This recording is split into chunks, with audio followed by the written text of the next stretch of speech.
집밥을 찾는 토론 이슈앤 직설 시작합니다.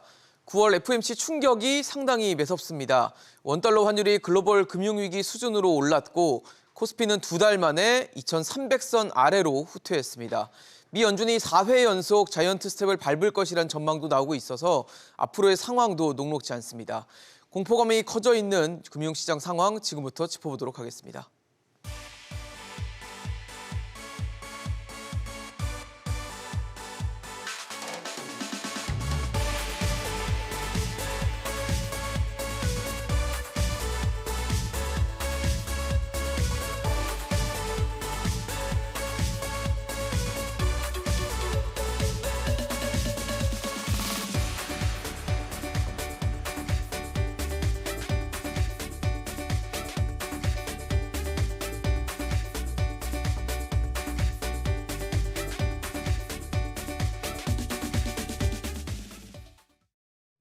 네, 오늘 함께해 주실 세 분 소개하겠습니다. 미중산업연구소 조용찬 소장, 자본시장연구원 황세훈 연구위원, KB금융지주 유신익 이코노미스트 나오셨습니다. 어서 오십시오. 예, 안녕하십니까. 반갑습니다.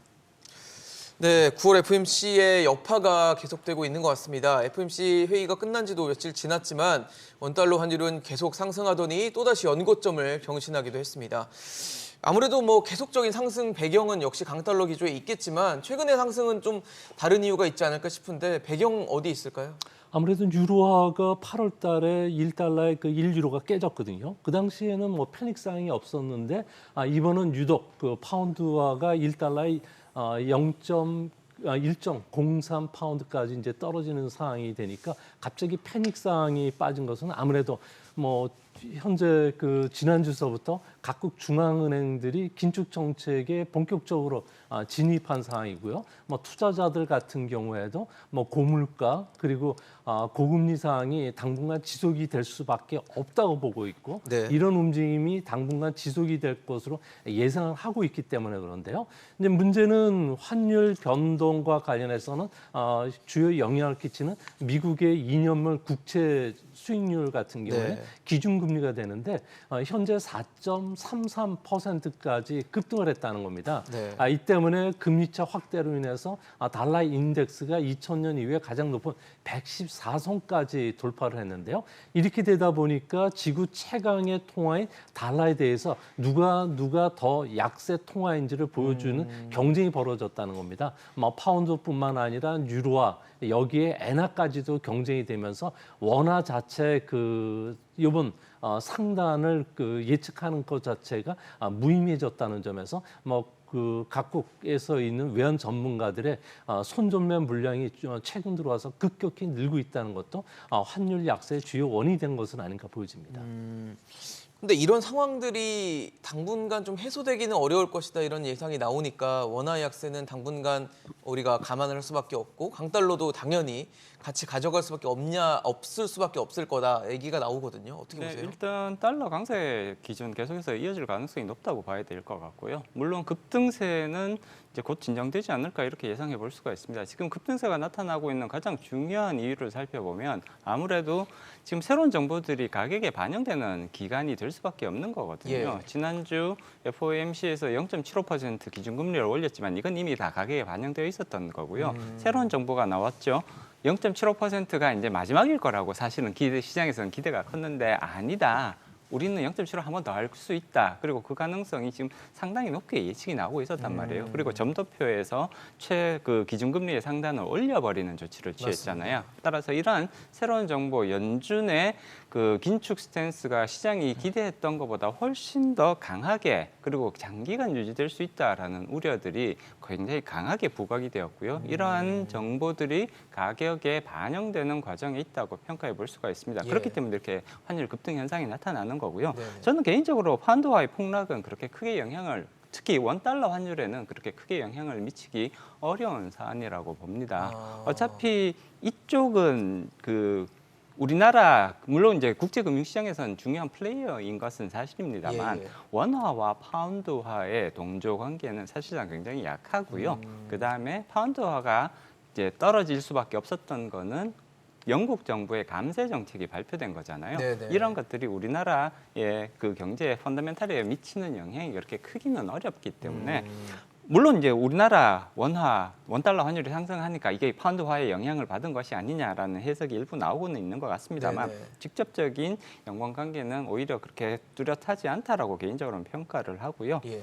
다만 앞서도 말씀드렸듯이 이러한 급격한 가격 조정 흐름이 계속해서 이어질 가능성보다는 어느 정도 이제 주 후반으로 가면서 어느 정도 진정되는 모습이 나타날 가능성을 더 높게 예상을 해볼 수가 있습니다. 지금 환율은 연준의 기준금리 3.25%를 반영하고 있는 것이 아니고요. 오히려 다음번 FOMC에서 기준금리를 높이게 되면 4.0%가 된단 말이에요. 75bp를 올린다면. 75bp를 올린다면 그 4.0%의 연준 기준금리를 가격에 반영하고 있는 과정이라고 해석하는 것이 합리적이라고 개인적으로는 평가를 하고 그러면 있습니다. 지금 말씀 주신 게 이번에 FMC의 금리 인상을 단행한 그 결정보다는 그 다음 스텝에 대한 공포심, 그 다음에 생각보다 길어지겠네라는 어떤 그런 부분들이 이번에 반영이 됐다는 거라면 다음 FOMC에서는 사실 뭐 점도표가 나오거나 이런 상황이 아니니까 그 상황에서는 그러면 환율 변동이 좀 크지 않을 수 있다라고 봐도 되는 건가요? 네, 그렇습니다. 다음번 FOMC 전까지 그 결정에 대한 예상이 대부분 환율에 반영될 걸로 보고 있고요. 특히나 가장 급속히 반영되는 시기가 바로 지난주 금요일, 이번 주 월요일, 화요일 정도가 가장 급격하게 이러한 정보들이 반영되는 기간이라고 평가해 볼 수가 있거든요. 따라서 주 후반으로 갈수록 환율의 급등세는 진정될 가능성이 오히려 더 높다고 예상을 합니다. 네. 따라서 그 시장에서 이러한 부분들에 대해서 물론 이제 투기적 거래 수요가 몰리고 이러면서 시장의 변동성이 커지는 부분은 어쩔 수 없겠지만 예. 환율 급등에 대해서 지나치게 공포감을 가질 필요까지는 없다고 볼 수 있습니다. 알겠습니다. 유시인 팀장님께도 여쭤보고 싶은 게 이게 지금 사실 1,400원을 우리가 좀 걱정을 했었는데 이미 그거를 뭐 뚫고 연고점을 계속 지금 경신하고 있는 상황에서 우리가 1,500원이라는 숫자도 좀 경계할 만한 상황인지를 좀 여쭤보고 싶거든요. 일단은 지금 환율의 패턴을 보면 이제 최근에 스테이지 자체가 기존의 상승세를 보였던 거는 인플레가 강화되면서 페드 금리가 올라가고 시장 금리가 올라간다. 그래서 내외 금리 차가 벌어질 수 있다. 이런 이제 이슈 때문에 한번 올랐고 예. 이제 최근 그러니까 이번 주였죠. 사실 어제부터 이제 급등세가 나왔던 거는 그러면은 이제 금리가 올라갈 때 환율이 올라가는데 금리가 올라가면 경제는 어떻게 될까? 그러니까 즉 펀더멘탈은 어떻게 될까 이제 고민을 하던 시점이었는데 네. 사실 파운드 그리고 엔화 매수 개입, 이 엔화 일본 BOJ에서 이제 엔화 개입을 하고 했죠. 예. 이 두 정책이 사실은 그렇게 크게 효과를 보지 못했습니다. 그러니까 이 BOJ 개입도 그렇고 사실 BOE 우리 이제 영란은행, 영국 중앙은행 같은 경우도 금리 인상을 한 게 사실 오랜만에 굉장히 오랜 기간 그렇죠. 동안에 저금리였다가 올렸는데 네. 환율이 안정화되지 못하니 첫 번째 이제 시장에 있는 많은 투자 참가자들 같은 경우는 이제는 어떤 특정한 국가가 일부에 개입을 한다고 풀 수 있는 문제가 아니구나라는 그 단계는 것이 넘어섰구나, 이제. 맞습니다. 그래서 그런 부분이 인식이 되기 시작을 예. 했고 두 번째는 어제 사실 다들 이제 뉴스 보셔서 아시겠지만 이탈리아에서 극우 총리가 당선이 네, 됐습니다. 맞습니다. 그러면 이제 우리는 한때 잊고 있었던 유럽 재정 위기를 다시 떠올릴 수밖에 없는 국면이 된 겁니다. 예를 들어서 지금 이탈리아가 국가 부채가 GDP 대비 150%인데 이 극우 총리가 되면 뭐가 달라지냐면 돈을 풀어가지고 포퓰리즘 정책이라고 해서 예전에 그리스와 같이 네네. 돈을 많이 풀어서 재정으로 국가를 살리겠다. 사실 이탈리아 같은 경우는 에너지원과 그 인프라 산업에 대해서 강점이 없는 국가입니다. 그러니까 그러다 보니 서비스업 위주로 가다 보니 사실은 돈을 풀어서 더 경제를 잘 살리겠습니다. 근데 이러한 정책이 EU 집행위하고 좀 마찰을 겪는 중인 네. 겁니다. 당신들이 그렇게 한다면 우리는 그동안 지원을 해주기로 했던 돈들을 지원 못하겠습니다. 그러다 보니 이제 축차적으로 나타나기 시작한 거죠. 처음에는 달러가 올라가면서 상대적으로 다른 통화에 그냥 약세를 보인 건데 네. 어제 같은 경우는 사실은 엔화 개입을 했는데 효과가 없이 다시 엔화가 142엔 갔다가 다시 144엔으로 올라가고 있어요. 예. 예. 파운드도 효과가 없다. 그러면은 이거는 진짜 옛날 프라자 합의처럼 여러 국가가 다 모여서 합의를 하지 않는 이상은 이루어질 수 없는 거구나. 특정 국가의 중앙은행의 어떤 행보로서는 할 수 있는 상황은 그렇죠. 아니다. 맞습니다. 그래서 근데 이제 저희 이코노미스트들끼리도 예. 사실 이제 고민한 게 그러면 그 다음에 나타날 수 있는 위기한데 그 다음에 경로는 뭐가 있을까 고민했는데 어제 이제 이탈리아 총리가 이제 극우 총리가 성향으로, 되면서 네. 유럽이 예전과 같이 재정 위기로 갈 수 있지 않을까. 근데 막상 뚜껑을 열어보니까 이탈리아 지금 재정 지수가 GDP 대비 마이너스 7%라는 거예요. 금융위기 때 거의 10% 가까이 됐었고. 그러면 돈 조금만 풀면 이제 재정 적자가 그때 수준까지 가는 거고. 그만큼 위기 상황일 수도 맞습니다. 있다. 그래서 경제 경로가 그렇게 된다면 예. 유로화가 상당히 페러티를 37년 만에 깨고 내려갔지만 여기서 약세를 다시 강세로 올라서기에는 좀 무리가 있을 것이다.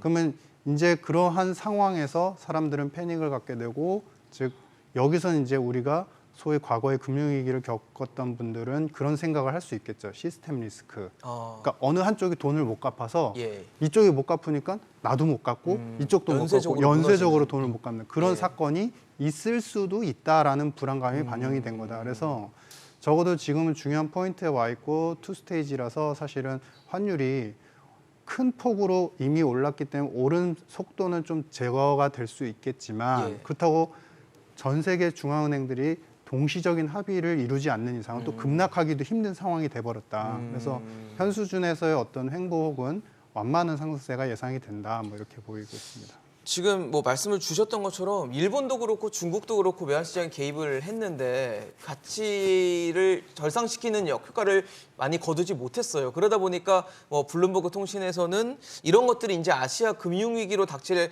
가능성이 있다라는 식으로 지금 보도를 했는데 소장님 어떠세요? 그러니까 사실 저희한테는 외환위기는 굉장히 큰 충격이었고 아픔이었기 때문에 그것에 대한 좀 트라우마가 있는데 이 정도의 위기가 닥칠 가능성이 있다라고 보십니까? 지금 그걸 대비해야 됩니까? 뭐 IMF가 구제금융을 계속 지원을 해주고 예. 국제적인 공조가 있다면은 외환위기 발생 가능성을 지연시킬 수는 있는데요. 예. 이제 문제는 이것을 피할 수는 없습니다.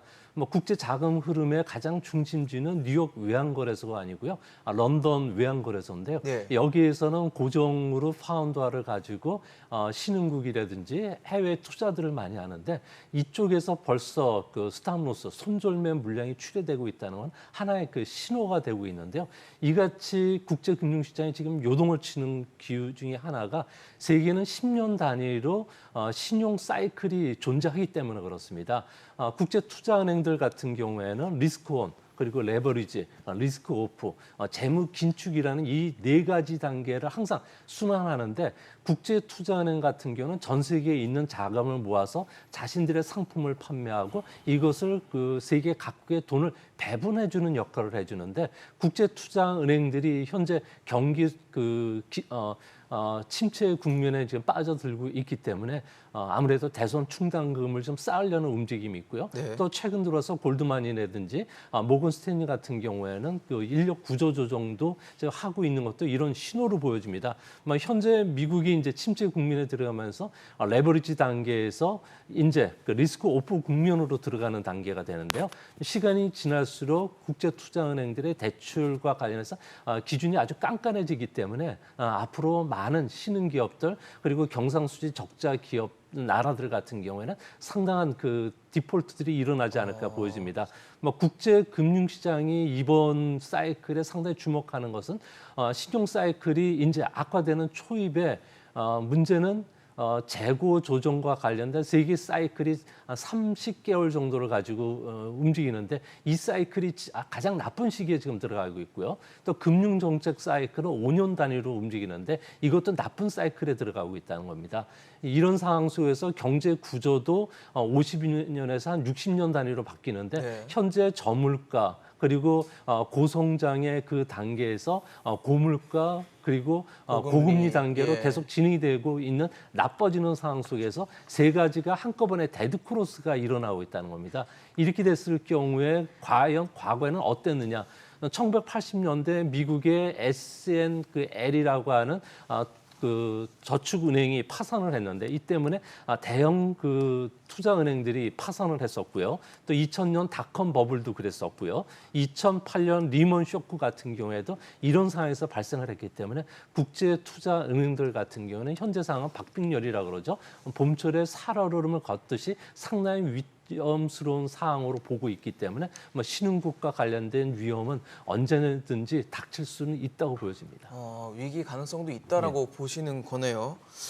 황세훈 의원님도 같은 의견이십니까? 97년, 98년은 상당한 기억으로 남아 있거든요. 네, 금융위기가 닥칠 가능성이 있다고 보느냐. 예. 이제 이건 이제 기간을 어떻게 놓느냐에 따라서 대답은 좀 달라질 수 있을 것 같습니다. 사실 연말 이내 금융위기가 발생할 가능성이 있을까? 올해 연내요? 네, 올해 연내 가능성이 있을까라는 이제 질문으로 조금 더 구체화시켜 보면 좁혀 보면 그럴 가능성은 사실상 거의 없다고 봐야겠죠.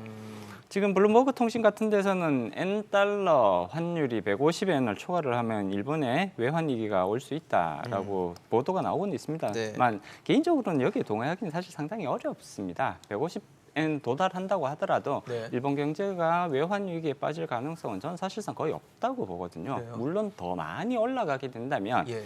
얘기가 좀 달라질 수 있고요. 그다음에 올라가더라도 완만하게 올라간다면 외환 위기에 빠질 가능성은 별로 없습니다.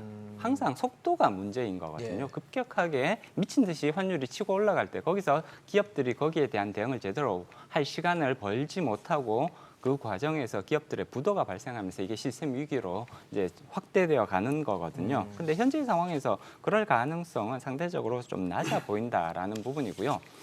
아시아권에서 지금 주요 경제는 지금 중국, 일본, 우리나라, 그다음에 대만 정도가 될 것 같습니다. 예. 나머지 개발도상 국가들이 있죠. 이런 개발도상 국가들은 금융위기가 닥칠 가능성을 배제하기가 어렵습니다. 사실 경제적으로 사실 상당히 굉장히 취약한 상황이고요. 재정 상태도 굉장히 취약한 상태라고 평가할 수가 있죠. 따라서 이러한 아시아권 개발도상 국가들에서는 금융위기가 발생할 가능성은 사실 상당한 수준이라고 오히려 평가를 해볼 수가 있습니다. 그렇지만 이런 국가들에서 한두 개 금융위기가 발생을 한다고 해서 그게 전체 아시아권의 외환 위기로 확대되어 가지는 않을 거란 말이에요. 우리도 영향을- 네. 아시아권에서는 결국은 한중일 그리고 대만 정도가 잘 버텨내 준다면 예. 사실 아시아권에서는 외환 위기가 발생할 가능성은 아직까지는 제한적이라고 볼 수가 있습니다. 우리나라에서 외환 위기가 발생할 가능성 연말까지 사실 저는 거의 없다고 봅니다.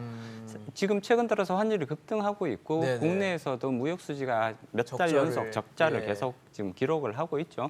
그렇지만 경상수지 차원에서 본다면 그것은 그렇게 우려할 만한 수준까지는 위기 상황까지는 네. 근데 아니라고 평가를 해야 될 거고요. 경상수지도 좀 나쁘게 적자, 보시는 분들도 예, 계시잖아요. 경상수지도 아마 네. 적자로 전환될 가능성은 충분히 있습니다. 그렇지만 우리가 그동안 쌓아놓은 게 있단 말이에요. 몇 년 동안 지금 계속해서 사실 10년 넘게 계속해서 쌓아놓은 것들이 있고요. 그렇기 때문에 경상수지가 6개월 뭐 이 정도 적자가 난다고 해서 우리가 외환 위기로 갈 거냐 그럴 가능성은 굉장히 제한적이라고 평가를 합니다. 지나치게 위기 상황을 확대 해석할 필요는 없을 거라는 판단을 할 수가 있는 네. 거고요.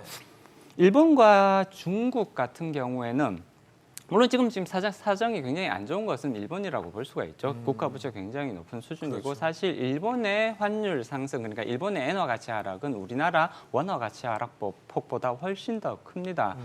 지금 연초 대비로 봤을 때 엔화의 이제 가격 하락폭을 보면 한 25% 지금 하락을 했단 말이에요. 우리나라가 지금 15% 정도 가격 하락이 그러니까 원화의 네. 하락이 발생을 가치 하고 있기 하락이. 때문에 네. 우리나라보다 일본의 환율 상승 속도가 훨씬 더 빠르다고 볼 수가 있습니다. 네. 그러면 일본이 상대적으로 외환 위기에 더 취약한 것은 맞겠죠. 현재의 상황에서 보면 그렇기는 하지만 현재의 상황이 150원 달러당 150엔 정도의 수준이 일본 경제에 금융위기 내지는 외환위기를 가져올 수준으로 심각한 상황이냐 예. 꼭 그렇게 보기는 어려울 것 같습니다. 일본은 지금 일본도 사실 무역 수지가 지금 이제 누적되어 가고 있는 상황인 건 맞습니다만 일본은 우리나라보다 해외에 깔아놓은 재산들이 훨씬 더 많습니다. 이것도 분명한 사실인 거거든요. 네네. 따라서 어느 정도의 방어는 가능하다고 봐야 되는 거고요. 단기간 안에 특히 연말 정도까지 기간으로 한정을 한다면 일본에서도 외환 위기가 올 가능성은 사실상 거의 없다고 평가를 합니다. 내년 정도로 내년 연말까지 기간을 좀 길게 확대를 한다면 그 가능성은 분명히 그거보다 훨씬 더 올라갈 수는 있지만 시기를 조금 좁히면 그렇다는 거고요. 그다음에 중국 같은 경우도 중국은 이제 지금 이 중앙 정부가 굉장히 강력한 통제를 하고 통제권을 있죠. 예. 행사를 하는 국가잖아요. 그리고 말씀드렸듯이 중국도 쌓아놓은 게 굉장히 많습니다. 국가 자체가 가지고 있는 외환 보유고라든지 이런 부분에 있어서도 굉장히 많은 금액들을 가지고 있기 때문에 당장에 외환 위기가 발생할 가능성은 상당히 낮아 보인다. 블룸버그와는 저는 굉장히 다른 상반되는 관점을 의견을 가지고 보여주셨네요. 있습니다. 유신익 이코노미스트는 그것 좀 여쭤보고 싶어요. 정부가 어쨌든 지금 환율이 계속 오르고 뭐 급격한 또 오름세도 보였기 때문에 방어를 하거나 속도를 조절하려는 움직임들을 계속 좀 보여주고 있긴 한데 최근에는 뭐 서학개미들이 해외 주식 팔아서 달러를 좀 들여오면 인센티브를 주는 식의 어떤 환율 방어를 위한 조치들을 또 하겠다. 그리고 뭐 한국은행은 또 국민연금과 또 통화스와프 14년 만에 또 체결하는 그런 모습들이 어떻게든 이제 속도 조절을 좀 해나가겠다는 의지로 보여지는데 제일 중요한 건 효과 아니겠습니까? 효과가 있어야 될 텐데 효과가 있을까요? 어떻게 보세요? 일정 부분 효과가 있을 걸로 보입니다. 그러니까 그 앞서도 거론이 된 것처럼 환율이라는 것은 사실 국가의 경제 체력도 반영을 하지만 어떤 방향성을 탔을 때 심리도 무시를 못합니다. 그러니까 즉 오르면 계속 오를 것 같고 예. 떨어지면 계속 떨어질 것 같고 근데 이러한 국면에서 사실은 세 가지 정책이 시행됐다는 거죠. 첫 번째는 그 조선사에 선물한 매입을 해주겠다. 네네. 그러니까 그 얘기는 뭐냐면 쉽게 말해서 예. 조선사들이 많은 선물한 달러 물량들을 갖고 있어요. 근데 예. 이걸 팔려면 시장에서 소화할 수 있는 기관이 필요해요. 그렇겠죠. 근데 그게 사실 그 전에는 이제 크레딧 라인이 꽉 차서 이제 주체가 없다가 그걸 해주겠다라고 한 입장이니까 그렇게 해서 선물하는 미래의 달러 가격이 있지 않습니까? 그래서 그거를 이제 사려는 사람들이 많이 생긴다면은 사실은 이제 환율이 좀 안정될 수 있고 두 번째는 그 연금하고 하는 이제 통화수학 같은 경우는 연금이 원래는 사실은 해외 투자를 할 거의 때. 뭐 한 10년 전부터 해외 투자에 대해서 계속적으로 스케줄링을 해왔고 그거에 대한 어떤 이제 정당성이 있고 투자 수익에 대한 어떤 유효성이 있었기 때문에 네네. 했는데 그거를 이제 달러를 실제로 이제 그 외환 환 시장에서 현물 네. 시장에서 사거나 이렇게 직접적으로 사지 않고 이미 달러를 한인이 갖고 갖고 있는. 있는 한인이 갖고 있는 달러를 잠시 빌려서 수합이라고 하죠. 그걸 예, 예. 빌려서 빌렸다가 다시 갚고 다시 그걸 그러면은- 갖고 해외 투자를 예, 하는 거군요. 맞습니다.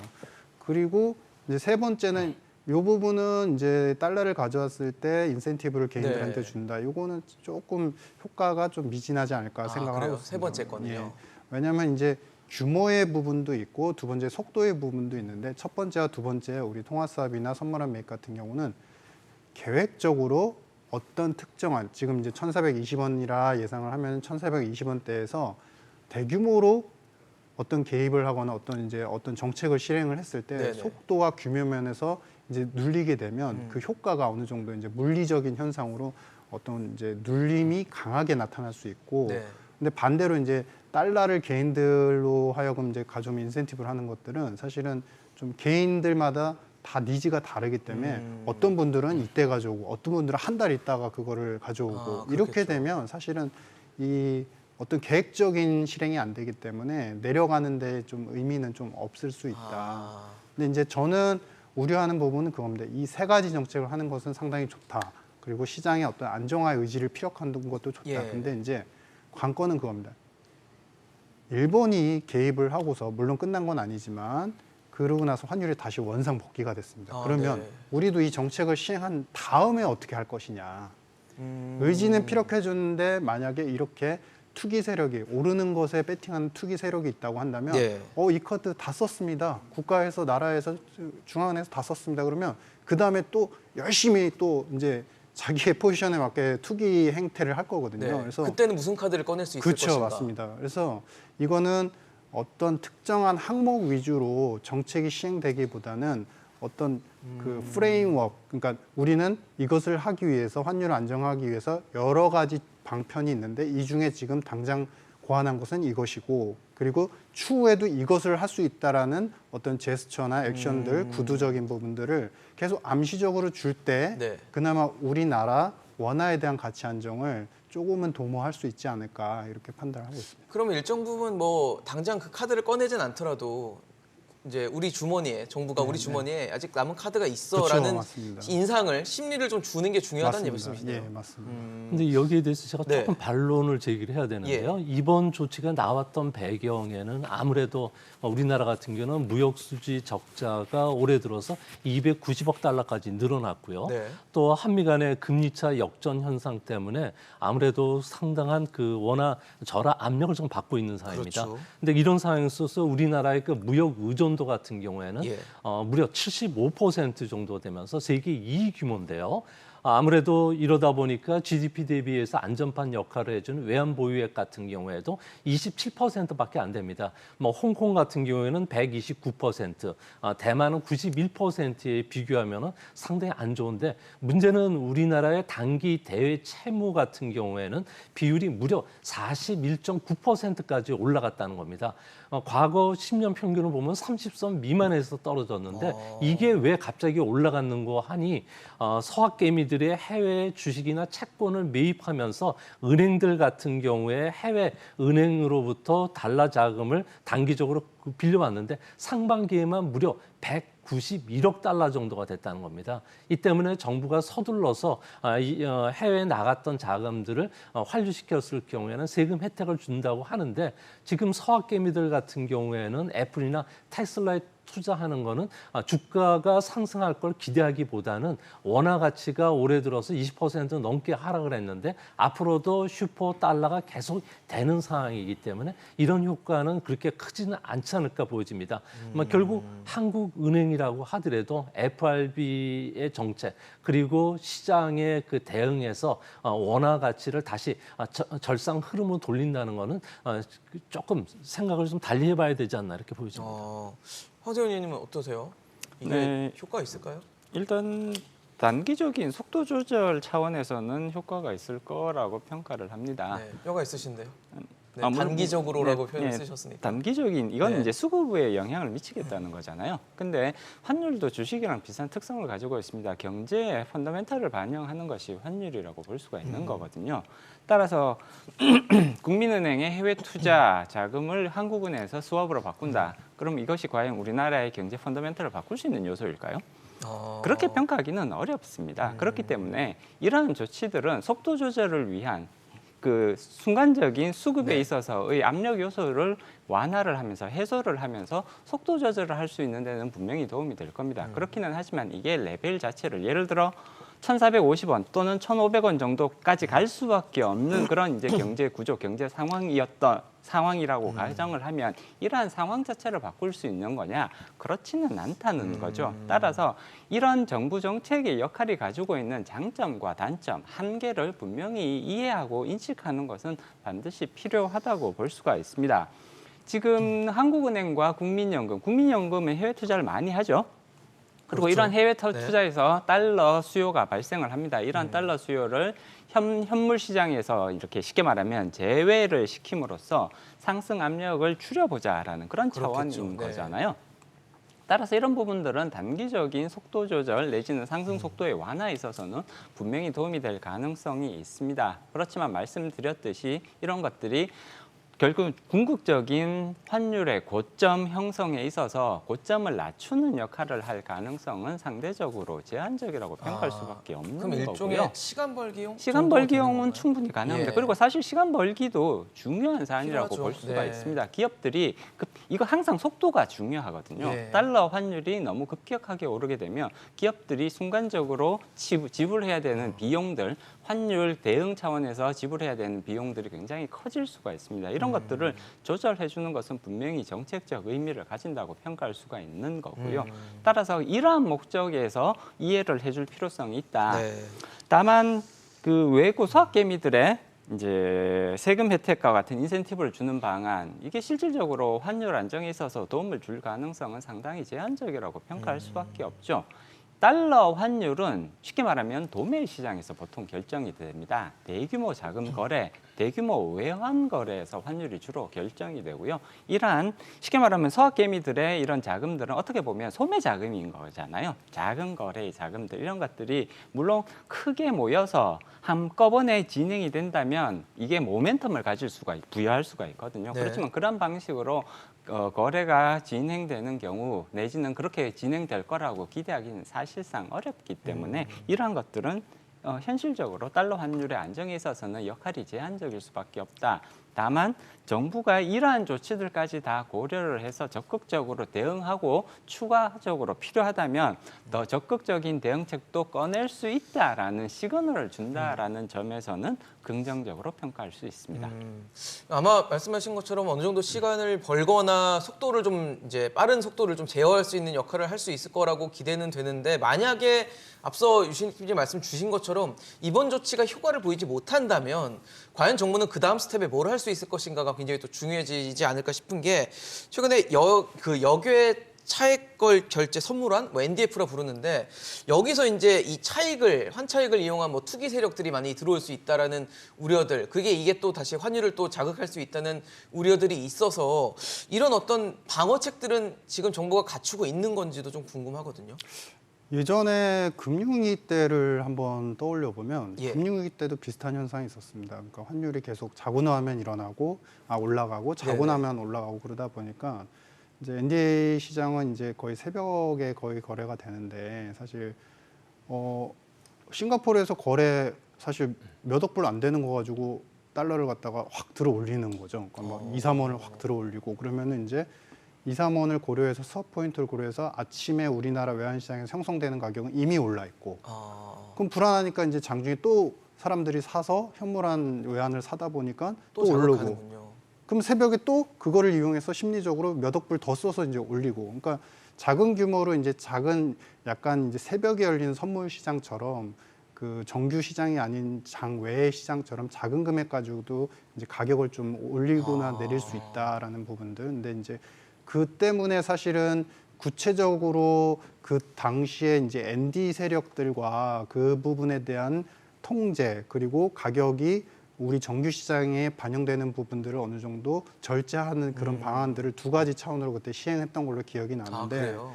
이런 부분들도 시행이 가능할 것 같고요. 근데 저는 앞서서도 이제 여러분들께서 다 말씀해 주신 것처럼 어떻게 보면 함의점이 다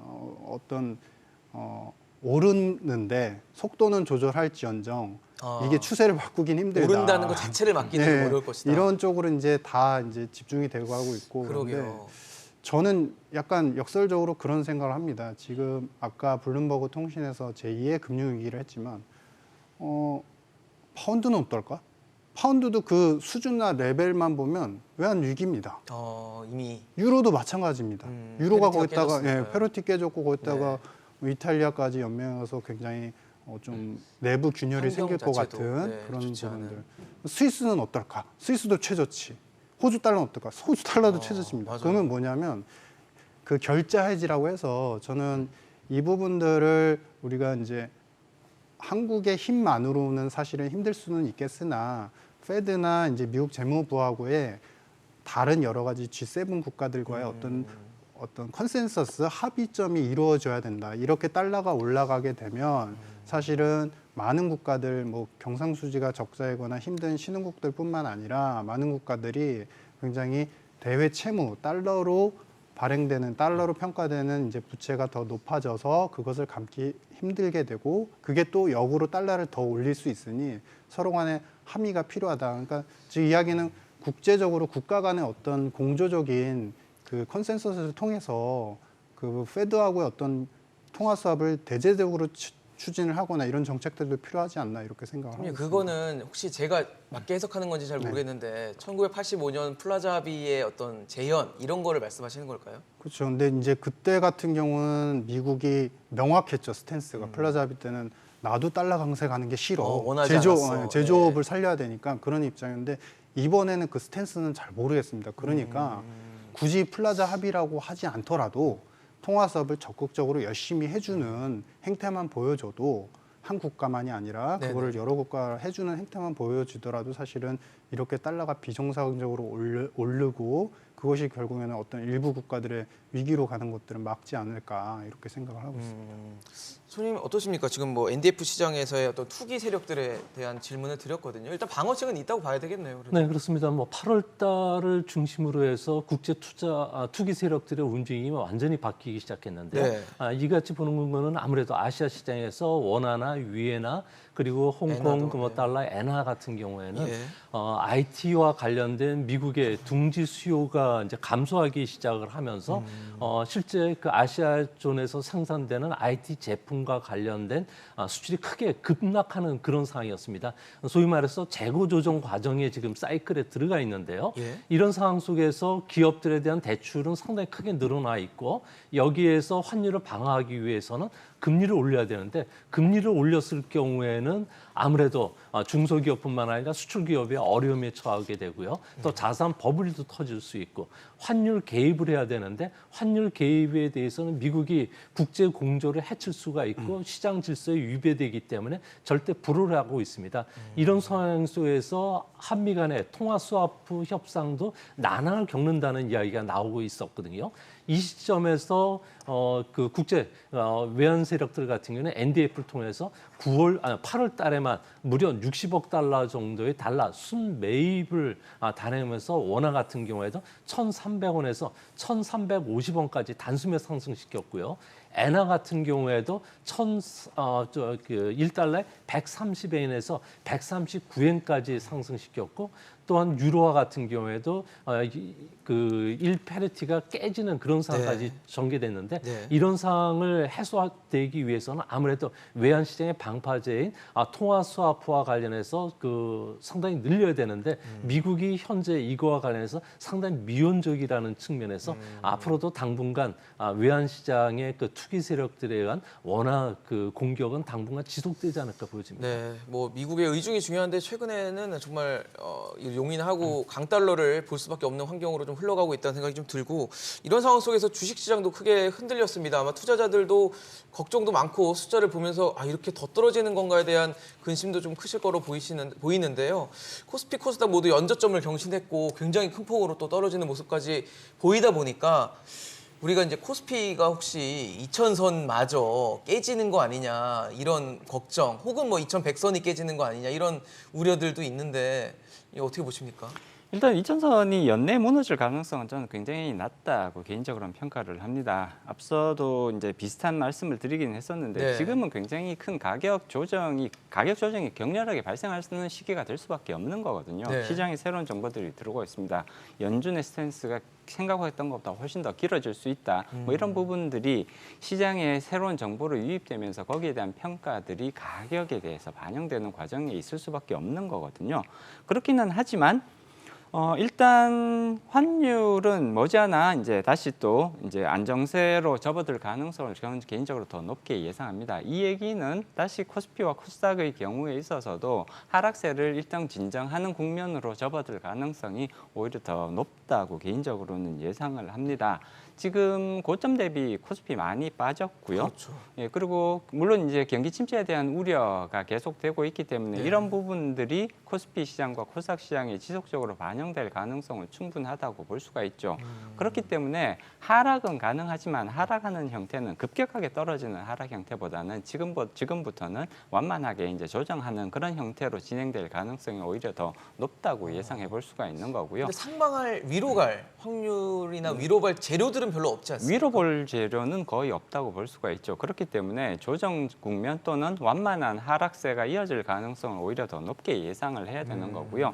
현재의 상황에서 조정의 폭은 5%, 맥시멈 10% 정도 가능할 수도 있겠다라고 평가를 해야겠죠. 현 상황에서요. 현 상황에서 맥시멈으로 10%까지는 조정이 갈 발생할 수도 수 있다. 발생할 그럼 수 거의 있다고 2000선 근처까지만 이거든요. 예. 근처까지겠지만 이거는 맥시멈으로 이제 가정을 하는 거거든요. 최대, 가장 네. 비관적인 상황이 발생했을 때 그 정도가 될 수 있겠다라고 보는 거고요. 그렇지만 실질적으로 조정은 5% 수준 정도가 오히려 현실성 있는 조정의 폭이 되지 않을까. 2000선은 지켜질 가능성이 높다고 개인적으로는 전망을 합니다. 네, 팀장님 어떠세요? 같이 보십니까? 저는 이제 지수 패턴보다 이미 한번 이제 저희가 거론을 했던 것처럼 삼성전자 쪽 이야기를 좀 드리고 싶은데 지금 걱정하시는 분들은 4만전자도 걱정하시는 분들이 계세요. 네. 이게 이제 주가라는 거는 사실은 밸류에이션이나 여러 가지 이제 애널리스트 분들께서 그 현금 흐름법이나 뭐 여러 가지 지표를 통해서 판단을 하는데 저는 이제 탑 매크로 하는 측면에서 잠시 해석을 해보면 네. 재고에 대한 부분들이 지금은 좀 우려가 된다. 사실 이번에 우리가 관세청 나온 이제 그 수출입 동향을 9월달 1일부터 이제 20일까지 보면 반도체가 한 3% 늘긴 했습니다. 근데 지금 중국 관련해서 수출이 마이너스 14가 나왔고, 그다음에 미국 관련해서도 마이너스 1%대가 나왔고, 유럽도 마찬가지인 상태입니다. 그러니까 뭐냐면 우리가 반도체 수출을 한다고 한다면 이제 미국 수출 많이 하고 또 그 전엔 중국 수출을 많이 했는데, 그리고 유럽에도 수출 많이 했는데 그런 이제 패턴들이 좀 사라지고 그렇죠. 있다. 사라지네요. 그리고 이제 삼성전자가 사실 뭐 기업으로 봤을 때는 여러 가지 디램뿐만 아니라 시스템 반도체까지 포함을 해서 상당히 이제 강한 이제 체력을 갖고 있다 생각을 했는데, 관건은 탑이 많이 흔들리고 있다는 겁니다. 즉 이제 우리가 미국의 지금 최근에 1분기, 2분기 GDP를 보면 마이너스가 나오는데 결정적인 게 재고 투자가 급감을 했기 때문이고, 재고 투자가 마이너스가 나왔습니다. 근데 네네. 중요한 건 뭐냐면 작년에 재고 투자가, 그러니까 재고를 안 쌓아놓고 좀 기다리면 2분기 연속 수요가 막 폭발하면서 재고를 또 쌓아야 되는 상황이 계속 반복이 됐습니다. 근데 그게 이제 깨진 거죠. 없어졌어요. 예, 그게 깨지면서 지금 2분기 연속 재고가 계속 쌓이는 마이너스인데 또 털어내지 못하는 못 거죠. 털어내고. 기존에 있는 것들은. 그러니까 이런 현상들이 이런 이제 반도체 수요의 재고 누적과 연계가 될 것이다라고 이제 판단을 하고 있고, 거기에 축차적으로 추가 하나 말씀드리면, 기억들 하실 텐데 올 4월에 미국의 중고차 오더, 그러니까 주문했을 때 대기간이 1년 이상이었는데 그게 이제 3, 4개월로 확 줄었습니다. 줄었어요. 네. 실제로 물가 상승에서 기여도도 그때 당시에 전년비 상승률에 중고차가 4% 이상을 차지했는데 지금 1%대로 내려왔습니다. 그러니까 이 중고차 수요도 뚫어들었다. 이거 뭐냐면 사실 이제 반도체 수요도 줄어들 직간접적으로 것이다. 연결이 되기 때문에 이제 수요가 준다라는 이야기인 것이고, 예. 그러니까 그게 연결이 된다면 이제 우리가 기업이나 우리 유가증권 시장의 기업들이 체력이나 여러 가지 포지션들은 여전히 다변화돼 있고 네. 굉장히 건전화돼 있지만 탑이 많이 흔들리는 국면이기 때문에 그 부분들, 그러니까 오히려 더 안 좋아질 수 있는 흐름들도 열어두셔야 될 것 같다. 뭐 이렇게 판단을 하고 있습니다. 소장님 어떠세요? 시장 어떻게 봐야 될까요? 네, 뭐 현재 달러 기준으로 해서 코스피 같은 경우에는 30% 넘게 지금 하락을 하고 있는데요. 네. 과거에 이런 경기 사이클이 안 좋았을 때, 특히 그 원화나 엔화가 약세했을 경우에는 뭐 1988년부터 1990년에 코스피 같은 경우에는 1000포인트에서 250포인트까지 떨어졌던 적도 있습니다. 이 때문에 2000선까지도 깨질 가능성이 있는데요. 가장 큰 악재는 아무래도 연말을 전후해서 세계 300대 연기금들이 있습니다. 무려 자산 운용 규모가 상경 3천조 원 정도가 된다고 하는데요. 이들이 위험 자산을 줄이는 가운데 성장주들을 많이 줄일 것이라고 합니다. 이 때문에 아무래도 성장주를 중심으로 해서는 가격 조정폭이 크지 않을까 보여지고요. 네. 뭐 대신 가치주라든지 뭐 재무 구조가 좋은 종목들, 그리고 기후변화 대책과 관련된 종목 중심으로는 뭐 반등이 좀 있지 않을까 보여집니다. 네. 자, 문제는 가장 중요한 게 우리나라 같은 경우는 삼성전자가 반등을 해야 되는데 그렇죠. 현재는 재고 조정 가운데서 아주 극심한 그 가격 조정을 보이고 있는데 네. 아무래도 각국들이 최근 들어와서 반도체에 대한 투자를 워낙 늘렸기 때문에 이런 현상들이 벌어지는데, 좋은 호재는 아무래도 경기를 회복시키기 위해서 내년도에 중국 같은 경우는 신형 도시화 사업에 엄청난 자금을 투자를 하게 되고요. 미국을 비롯해서 우리나라 같은 경우에도 내년 경제 계획이 디지털 경제로의 전환을 위해서 상당한 투자를 한다고 합니다. 이렇게 된다면은 현재까지 그 반도체의 주요 그 수요처는 뭐 컴퓨터라든지 뭐 통신, 가정, 산업용 기기였는데 앞으로는 통신이나 차량, AI, 빅데이터와 관련된 쪽으로 수요들이 크게 늘어날 수밖에 없습니다.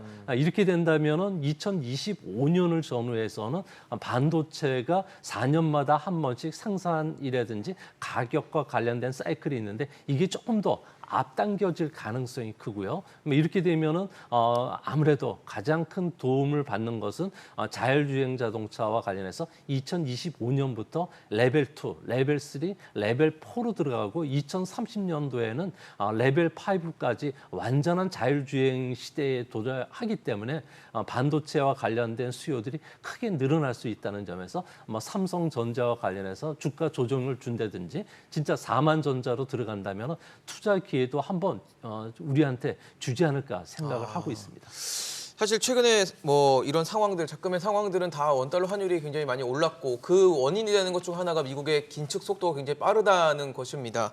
근데 그러다 보니까 우리도 일정 부분 쫓아가야 되는 거 아니냐, 너무 지나치게 금리차를 벌이게 될 경우에 오는 충격파를 우리가 감당할 수 있느냐에 대한 얘기가 나오니까 뭐 빅스텝 혹은 뭐 우리도 같이 75bp 해야 되는 거 아니야라는 얘기까지도 나오는 상황인데 어떻게 보세요, 위원님? 네, 일단 75bp의 인상 가능성은 거의 없다고 평가해 볼 수가 있습니다. 일단 한국은행은 한미 간 기준금리가 역전되는 것을 허용하겠다라는 스탠스는 이미 분명하게 가져가고 있다고 평가할 수가 있고요. 예. 다만 한미 기준금리의 격차가 지나치게 확대되는 것은 사실 좀 부담스러운 측면들이 있습니다. 그렇죠. 이거는 한미 간 기준금리가 역전된다고 해서 즉각적으로 자금이 왕창 빠져나가지는 않거든요. 않더라도. 그렇지만 기준금리 격차가 벌어지면 벌어질수록 이런 것들이 투기적 수요를 부추길 위험성은 커진다고 충분히 평가해 볼 수가 있습니다. 어느 정도는 금리 역전폭을 일정 수준 이내로 통제하는 모습은 필요하지 않을까. 그럼으로써 환율의 상승 속도에도 영향을 미칠 수 있는 것은 분명한 사실인 거거든요. 네. 그렇기 때문에 연준이 0.75% 인상을 했고요. 다음번에 0.75%를 또 할 가능성이 높다라는 전망이 나오고 있습니다. 그렇다면 한국은행은 베이비 스텝보다는 빅 스텝 쪽으로의 선택을 할 가능성이 50bp 로요. 이제 훨씬 더 높아지고 네. 있다. 아마 10월 달에 50bp 인상을 할 가능성이 상당하다. 이렇게 예상을 해볼 수가 있습니다. 알겠습니다. 오늘 말씀 여기까지 듣도록 하겠습니다. 오늘 조용찬 소장, 황세윤 연구위원, 유신익 이코노미스트와 함께했습니다.